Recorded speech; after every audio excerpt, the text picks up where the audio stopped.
Hey everyone, welcome back. So today we need to talk about something that's honestly been rattling around in my head since I saw it.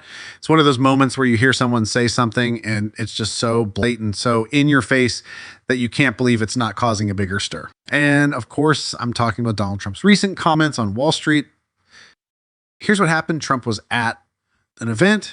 He made the statement about the media. He said, and I'm summarizing here, the media has tamed down a little bit. They like us much better now. And if they don't, we'll just have to take them on again. Then he throws in this line, almost like a casual afterthought. We don't want to do that. Now, think about what he's saying there. He's straight up framing his relationship with the press as one of domination and control. He's saying, I've tamed them. Like there's some unruly dog that is brought to heel. And the media, the ones who are supposed to stand up to power, they're mostly quiet about it.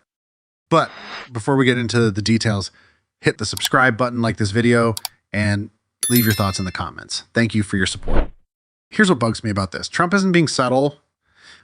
He's not hinting at anything. He's outright declaring that the media is bending to his will. And the wild part is, where's the outrage from those same media outlets? Where are articles pushing back saying we're not tamed, we're independent? Because I don't see them. Do you?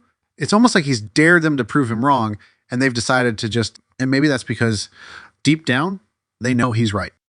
Now, I want to unpack this a bit because I think there are two big issues here. First, you've got Trump, who's always been this larger-than-life figure, willing to bulldoze through norms and make these audacious claims. But second, and maybe more importantly, you've got the media itself, which seems to be playing right into his hands. And that part, that complicity, is what really gets to me. Let's talk specifics. Take Jeff Bezos and the Washington Post. This is the same guy who pulled an editorial before the election, an editorial that probably wasn't all that flattering to Trump. Now, post-election, Bezos is out here making nice comments about him at public events. Or think about the Los Angeles Times. His billionaire owner is restructuring the entire paper. And you have to wonder how much of that is about keeping things smooth with the Trump administration. And Mark Zuckerberg, okay, technically not a traditional media guy, but when you own platforms like Facebook and Threads, you're absolutely in the business of shaping public discourse. Zuckerberg not only cut a check for Trump's inauguration, but also seems to be working overtime to avoid upsetting the balance. It's a pattern. No, it's not just one person or one outlet. It's this collective shift where legacy media, those big established names, seems more focused on surviving under Trump's rule than holding him accountable. And when Trump says they've been tamed, he's not wrong. That's exactly what's happened. And here's where it gets even scarier. The media likes to position itself as the bedrock of democracy, the institution that holds the powerful accountable. They lecture the rest of us about the importance of a free press, about speaking truth to power. But when push comes to shove, when it's their own interests on the line, they fold. They prioritize access over accountability. They worry more about keeping their seat at the table than calling out what's happening. That's why I think independent media platforms like this one are more important than ever. We don't rely on billionaire backers. We're not angling for government contracts. We're not trying to launch rockets into space or sell cloud servers. We're here to speak the truth, plain and simple. And honestly, that's what we need more of. Because here's the reality. Legacy media isn't built for this fight anymore. They're too tangled up in business interests and political games. And that's why we as a community need to support independent voices, not just financially, though that's important too, but with our time and attention. That's the real currency in today's world. Your attention, where you choose to spend it, matters. It shapes which voices get amplified and which ones fade into the background. Now let's zoom out a bit. The right figured this out a long time ago.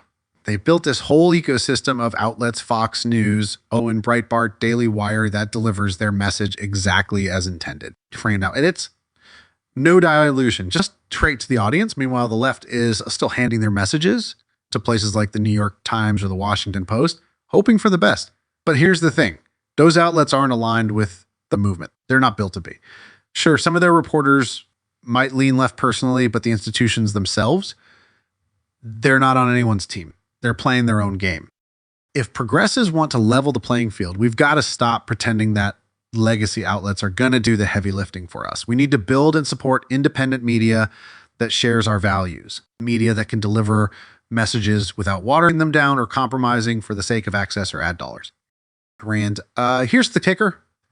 Trump knows this. He knows he's got the legacy media wrapped around his finger. He's not even in office yet. And he's already tamed them. He's made them more cautious, more deferential. And he knows that if he needs to, he can tighten the leash and bring them back in line. That's a reality we're dealing with. So what do? We double down on independent media. We support platforms that are fearless and unbought. We put our time and attention into building up a progressive media ecosystem that can counterbalance what the right has spent decades creating. It's not just about resisting Trump or fighting back against his narratives. It's about creating something stronger, something that can stand on its own and hold power accountable, no matter who's in office. This is a fight for democracy itself. And it starts with where we choose to focus our energy, our resources, and our attention. So let's get to it.